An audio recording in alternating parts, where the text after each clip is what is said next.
జై శ్రీరామ్.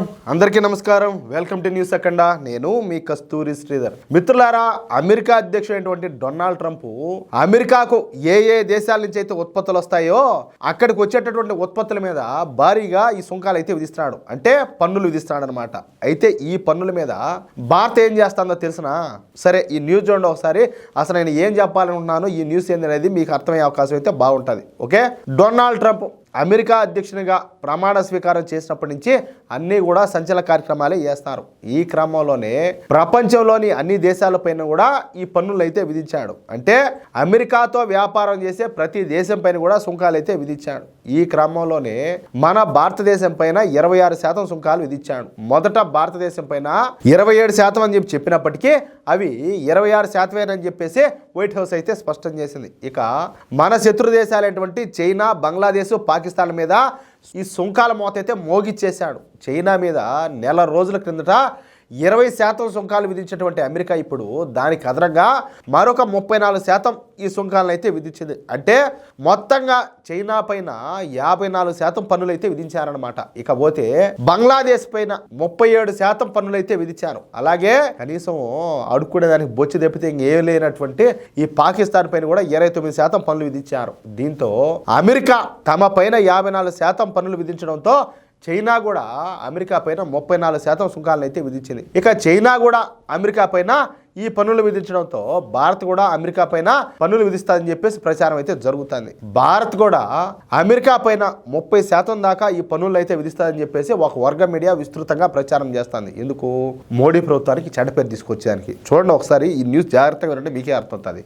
దీంతో ఇక ఈ విషయం పైన కేంద్ర ప్రభుత్వం స్పందించింది. ఈ సందర్భంగా కేంద్ర ప్రభుత్వానికి సంబంధించినటువంటి అధికారులు మాట్లాడుతా, మన భారతదేశం అమెరికా పైన ఎటువంటి ప్రతీకార సుంకాలు అయితే విధించదు. అసలు అలాంటి ఆలోచనే మేమైతే చేయడంలే. ఎందుకంటే అమెరికా నుంచి మనం దిగుమతి చేసుకునేటటువంటి ఉత్పత్తుల మీద మనం 52% పన్నులు అయితే ఇప్పటికే విధిస్తున్నాం. కానీ అమెరికా మన మీద కేవలం 26% పన్నులనే విధించింది. అంటే ఇది మనకు లాభదాయకమైందే కదా. అసలు అమెరికా మన పైన విధిస్తున్నటువంటి ఈ 26% పన్నులు కూడా మరింత తగ్గించేందుకు భారత్ ఇప్పుడు అమెరికాతో చర్చలు జరుపుతుంది. ఈ చర్చలు ఇప్పటికే మొదలైనాయి. త్వరలోనే ఈ చర్చలు విజయవంతం కానున్నాయి. ముఖ్యంగా మన వ్యవసాయ ఉత్పత్తులపైన, అలాగే ఈ ఫార్మాస్యూటికల్ ఉత్పత్తులపైన, అలాగే సెమీ కండక్టర్ ఉత్పత్తులపైన అమెరికా సుంకాలు విధించకుండా మనమైతే చర్చలు జరుపుతున్నాం. దీని వలన మన వ్యవసాయ ఉత్పత్తులకు నష్టం వాటిల్లకుండా తగు జాగ్రత్తలు అయితే తీసుకుంటున్నాము.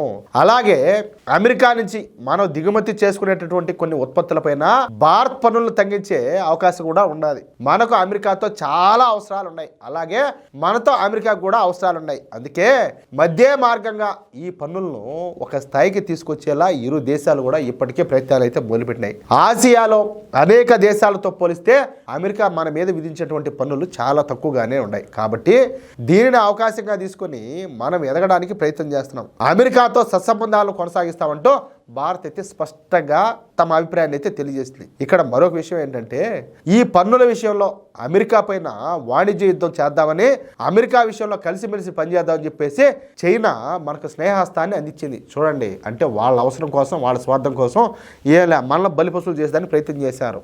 కానీ అందుకు మన భారత్ ససేమేరా ఒప్పుకోవాలా. చైనా అందించినటువంటి స్నేహస్తాన్ని మన భారతదేశం అయితే తిరస్కరించింది. ఎందుకంటే అది నమ్మదగిన దేశం కాదు, అందులో మనకు అంత అవసరం కూడా లేదు. మేము అమెరికాతో స్నేహ సంబంధాలు కోరుకుంటున్నామని, మాకు అమెరికాతో ఎటువంటి ఇబ్బందులు లేవని చెప్పేసి భారతదేశం అయితే తేల్చి చెప్పేసింది. అది ఆ మ్యాటరా. మిత్రులారా, ఈ న్యూస్ కనుక మీకు నచ్చినట్లయితే ఖచ్చితంగా ఈ న్యూస్ నలుగురికి షేర్ చేయండి. అదేవిధంగా ప్రతి ఒక్కరు కూడా మీ యొక్క అమూల్యమైన అభిప్రాయాలను తప్పనిసరిగా కామెంట్ రూపంలో తెలియజేయండి. అలాగే ఇంతవరకు మీరు కనుక మన ఛానల్ సబ్స్క్రైబ్ చేసుకున్నట్టయితే ప్రతి ఒక్కరూ మన ఛానల్ సబ్స్క్రైబ్ చేసుకొని సపోర్ట్ చేయండి ప్లీజ్. జై శ్రీరామ్.